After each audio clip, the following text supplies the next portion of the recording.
السلام علیکم دوستو، آپ دیکھ رہے ہیں دا ورلڈ اسٹوڈیوز۔ ناظرین، آج ہم بات کریں گے سابق وزیر اعظم ذوالفقار علی بھٹو کی۔ ذوالفقار علی بھٹو 5 جنوری 1928 کو لڑکانہ میں پیدا ہوئے۔ سندھ کے ایک بڑے اور بااثر خاندان میں پیدا ہونے والے بھٹو بچپن سے ہی عوام کے حقوق کی خاطر لڑنے کا جذبہ رکھتے تھے۔ اسکول کے دور میں 26 اپریل 1945 کو قائد اعظم محمد علی جناح رحمۃ اللہ کے نام لکھے گئے اپنے خط میں انہوں نے قائد اعظم کی رہنمائی میں ایک نئے ملک کی خواب کو پایا تکمیل تک پہنچانے کے لیے اپنی خدمات پیش کی تھی۔ اس خط میں بھٹو نے لکھا تھا کہ میں اسکول میں پڑھ رہا ہوں، اس وقت تو اپنے ملک کے لیے کچھ خاص نہیں کر سکتا، لیکن جب وقت آئے گا تو میں اپنی جان تک قربان کر دوں گا۔ قائد اعظم نے بھٹو کو جوابی خط لکھا جس میں ان کی شوق سیاست کو سراہا اور انہیں تعلیم مکمل کرنے کے بعد رموز سیاست کے بارے میں مزید پڑھنے کا مشورہ دیا۔ پھر ذوالفقار علی بھٹو نے قائد اعظم کی جانب سے ڈائریکٹ ایکشن ڈے کے کال پر اپنے کالج میں ہڑتال کرائی اور ان کے اس کارنامے کو قائد اعظم نے بہت سراہا تھا۔ ہائر کیمبرج مکمل کرنے کے بعد ذوالفقار علی بھٹو نے 1947 میں امریکہ کی یونیورسٹی آف سدرن کیلیفورنیا میں سیاسیات پڑھنے کا داخلہ لے لیا۔ 1949 میں انہوں نے اپنا تبادلہ یونیورسٹی آف کیلیفورنیا برکلے میں کرا لیا اور وہاں سے 1950 میں ڈگری حاصل کی۔ اس کے بعد انہوں نے برطانیہ کی یونیورسٹی آکسفورڈ سے LLB اور LLM اور پولیٹیکل سائنس میں ماسٹر کی ڈگریاں لی۔ پھر لندن کے لنزان سے 1953 میں بار کے منتخب ہوئے۔ تحصیل علم سے فراغت کے بعد بھٹو نے میدان سیاست میں قدم رکھا۔ 1958 میں بھٹو کو بجلی اور پانی کا وزیر مقرر قرار دیا گیا۔ اب بھٹو کا سیاسی ستارہ عروج کی طرف گامزن تھا۔ 1960 میں انہیں تجارت، صنعت اور مواصلات کا وزیر بنا دیا گیا۔ 1963 میں بھٹو کو پاکستان کا وزیر خارجہ مقرر کیا گیا۔ اسی حیثیت میں ذوالفقار علی بھٹو نے پاکستان اور چین کی پائیداری دوستی بنیاد رکھی۔ انہوں نے بطور وزیر خارجہ سوویت یونین سے بھی مراسم استوار کیے۔ ستمبر 1965 کی جنگ کے بعد ایوب خان کی جانب سے تاشقند میں کیے جانے والے معاہدے کے خلاف ذوالفقار علی بھٹو کا بینہ سے استعفیٰ دے دیا۔ اس استعفے نے پاکستان کی سیاست میں تبدیلی کا آغاز کیا، جس کے نتیجے میں پاکستان پیپل پارٹی نے جنم لیا۔ جنرل ایوب کا بینہ چھوڑنے کے بعد بھٹو نے ملک بھر کے دورے شروع کر دیے، جن کے دوران انہوں نے محسوس کیا کہ عوام حالات سے تنگ آ چکے ہیں اور تبدیلی چاہتے ہیں۔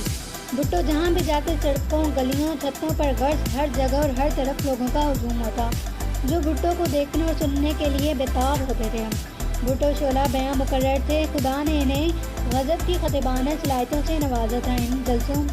ان جلسے اور تقاریر کے دوران ہی 1967 میں بھٹو نے پاکستان پیپل پارٹی کی بنیاد رکھی۔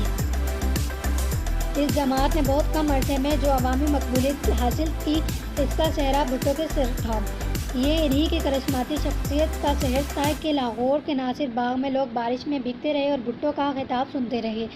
اس موقع پر کسی نے بھٹو کے سر پر چھتری تاننے کی کوشش کی تو انہوں نے چھتری کو پرے پھینکتے ہوئے کہا، جب عوام بھیگ رہے ہیں تو میں کیسے چھتری کے نیچے رہ سکتا ہوں۔ اس طرح کی باتیں عوام کے لیے بہت متاثر کن ہوا کرتی ہیں۔ بھٹو کی تقریریں عوامی مسائل کے بارے میں ہوتی تھیں۔ ان کے روپ میں پاکستان کے بے بس و ندار عوام لوگوں کو گویا ایک ترجمان مل گیا تھا۔ بھٹو نے پاکستان کی عوام کو اس بات کا یقین دلایا کہ ملکی معاملات میں ان کے ووٹ کی اہمیت سب سے زیادہ ہے، اور پھر 1970 کے انتخابات میں مغربی پاکستان کے لوگوں نے بھٹو اور ان کے فلسفے کو بھاری اکثریت سے منتخب کر لیا۔ ثانیہ 1971 کے بعد ذوالفقار علی بھٹو پاکستان کے پہلے سویلین مارشل لاء ایڈمنسٹریٹر، پھر صدر مملکت اور 1973 سے 1977 تک وزیر اعظم رہے۔ اس عرصے میں ذوالفقار علی بھٹو پاکستان کے 90,000 جنگی قیدیوں اور 10,000 مربع میل کا مقبوضہ رقبہ بھارت سے چھڑانے میں کامیاب رہے۔ بھٹو نے اس دوران ملک میں زرعی اصلاحات کی، جس کے نتیجے بڑے بڑے جاگیرداروں سے زمین لے کر غریب کاشتکاروں میں تقسیم کر دی گئی۔ بھٹو نے ملک میں لیبر قوانین متعارف کرائے، جس کے بعد ملازمین کو یونین سازی کے حقوق مل گئے۔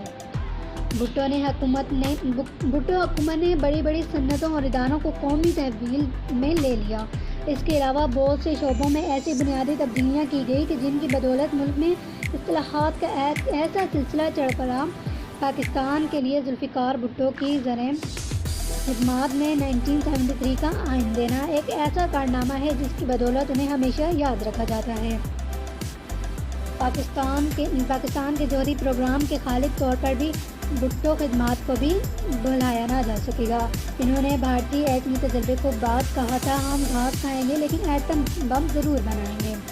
بھٹو نے سیاست میں تبدیلی کا جو فلسفہ متعارف کرایا وہ پاکستان میں دائیں بازو کی سیاسی جماعتوں کے لیے ناقابل قبول تھا، جو سمجھتی تھی کہ پیپل پارٹی کی مقبولیت ان کے سیاسی عزائم کی راہ میں رکاوٹ ہے۔ لہٰذا جب 1977 کے انتخابات میں ان جماعتوں کو شکست ہوئی تو انہوں نے پہلے تو 1970 کی قیمتوں کو واپس لانے اور پھر نظام مصطفیٰ صلی اللہ علیہ وسلم کا نعرہ بلند کر کے رسول نافرمانی کا آغاز کر دیا، اور یوں ملک میں ایسی صورتحال پیدا ہوئی جسے بنیاد بنا کر جنرل ضیاء الحق نے بھٹو کا تختہ الٹ دیا۔ ذوالفقار علی بھٹو پر ایک ایسی حریف کے والد کے قتل کا مقدمہ بنا کر انہیں جیل میں ڈال دیا گیا۔ اس دوران انہیں ایک بار ضمانت پر رہا کیا گیا تو لاکھوں لوگ ان کے استقبال کے لیے ہر جگہ موجود تھے۔ اس پر فوجی تالیہ آزما کو احساس ہوا کہ حالات قابو سے باہر ہو سکتے ہیں، چنانچہ جنرل ضیاء نے زیادہ عرصے بھٹو کو باہر نہیں رہنے دیا۔ پھر لاہور ہائی کورٹ سے سزائے موت اور سپریم کورٹ سے مبینہ سنم